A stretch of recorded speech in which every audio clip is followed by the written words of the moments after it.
So I'm Matt Pumphrey. I'm from Energy Pro, but in this particular case, working with ABRACADABRA on the ABRACADABRA project, a Horizon 2020 funded project.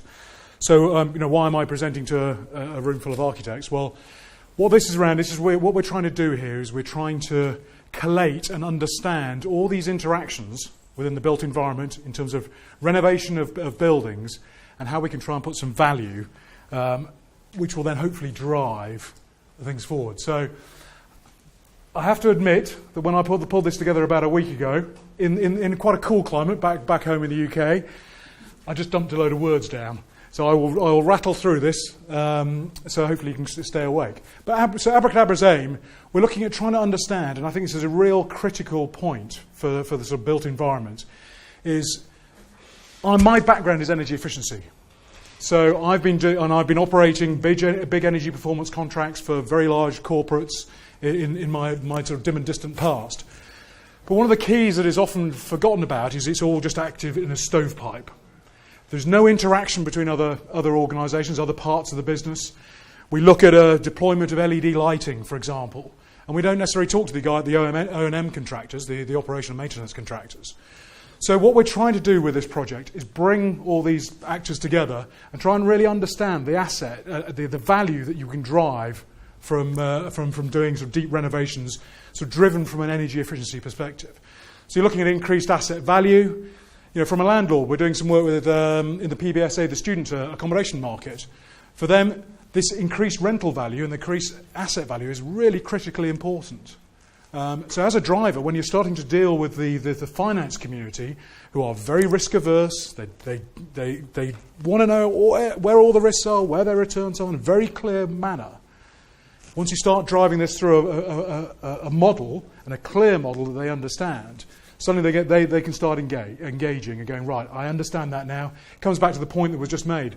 You're now starting to talk my language. How do we translate architectural energy efficiency into the financial language, which ultimately is going to unlock the billions and billions of euros that we need across Europe to upgrade our building stock.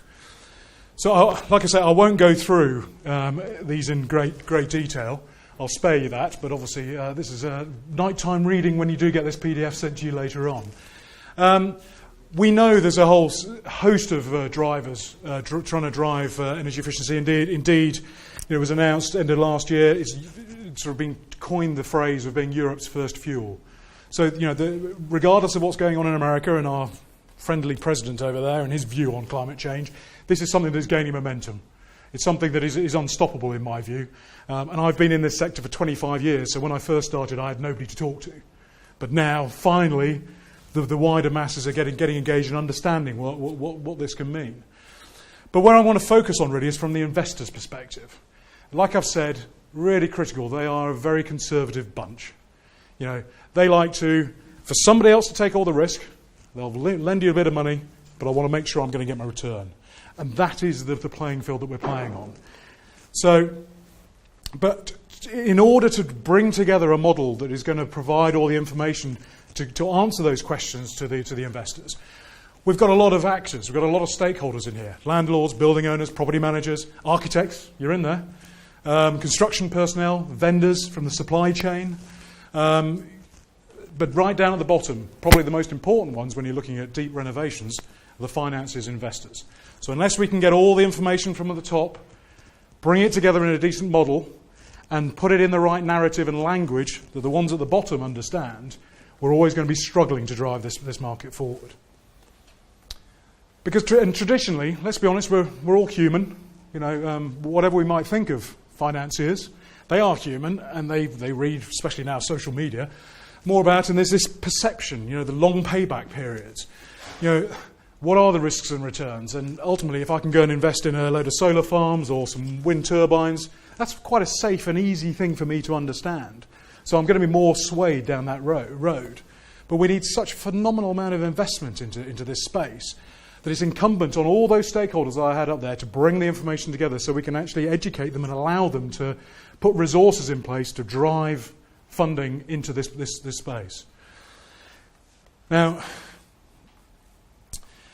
one of the keys, and one of the things I drive at, and one of the things that certainly in my corporate life, and I do a lot of work on this now, is the word standardised.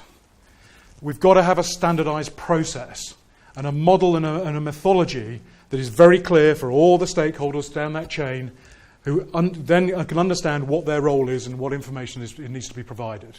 If we don't have that, once our document set lands on a financier's desk, he won't have the information necessarily he wants. We recently bought some assets out of the UK market, and it was interesting talking to the financiers there. When they were comparing energy efficiency projects, deep retrofit projects, they would get 2 packs of information from 2 potential projects they were interested in investing in. But all the documentation was different. All the information was different, even though the actual potential projects were very, very similar in their own right. So when you're faced with that information as a financier, you're just going to go, well, this is going to take me months. It's going to cost a lot of money for me to go through it and understand it, because I'm going to be continually going back and asking clarification and questions. And as a result, the cost of actually just driving these projects to completion just goes out the window. It's just not going to happen. So one of the other projects we're involved with is the Investor Confidence Project, which is all around providing standardised protocols. So if you're doing a development in an office block, if you're doing it in a manufacturing facility, in industrial units, in an apartment block, whatever it may be, there is a clear standardised process you can follow. And in that particular project, we've got over 5 billion euros worth of investors wanting projects, wanting to invest. They're engaged. They're the sort of early adopters, shall we say, of the financial community.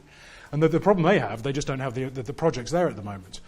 But you can see there is gaining momentum across the board to drive this forward. Now, I have a series of slides behind this, but you'll be pleased to know I won't go through those. But ultimately, this is what we're talking about. This is a very top-line sort of roadmap that the ABRACADABRA program is looking to drive and develop. So where we're looking here, relevant baseline information. And this is where the importance of architectural input comes in. Because I'm an operator, so I start looking at utility costs, I start looking at O&M costs, those sort of type of things. Whereas the added benefits that have been pushed out there previously, I mean, it's really interesting from the Danish example. From a societal benefit, can you put a value onto that which somebody is potentially going to then invest in? So if you've got an extra line item in your spreadsheet, how is that going to help support investment into the project? But so we need to make sure that we've got all that right baseline information, put it through the models, and ensure and understand from a financier's perspective when they're going to their underwriting, this is where they really go through the process of understanding the risks and returns. So if I'm going to write out a cheque for 20 million quid or euros for a particular project set, how sure am I going to get that I'm going to get my return that I want? And do I really understand all those risks? Because the more risks that are out there being questioned, then up goes the interest rates. And you're going to be less likely to make it a viable project. So it becomes a bit of a cyclical process at that stage, getting all the right information to feed into the model. But then let's get to that final point, and you get a term sheet and you get financial close, that's not the end of the job.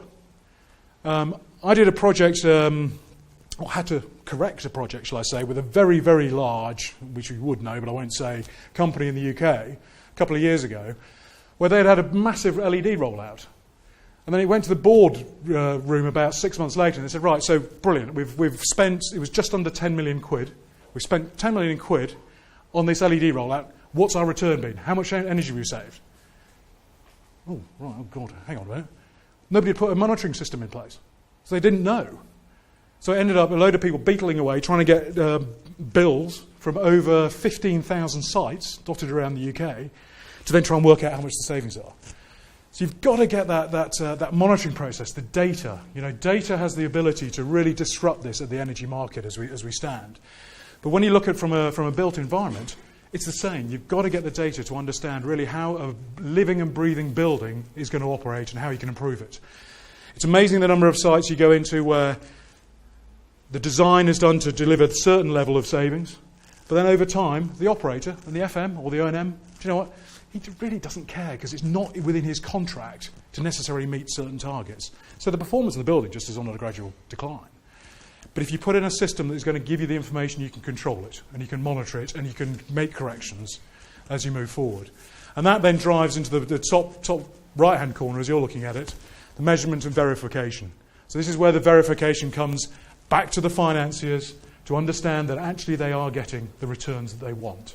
And the risks, and let's be honest, things do happen, but if you've got right mitigation processes in place, you're capturing where the problems arise, you're then mitigating it, and so you're ensuring that from a financier's perspective, they are covered. So, like I say, there is a number of slides that break down this process behind this, but obviously in respect of everybody wanting to go and get a cold drink.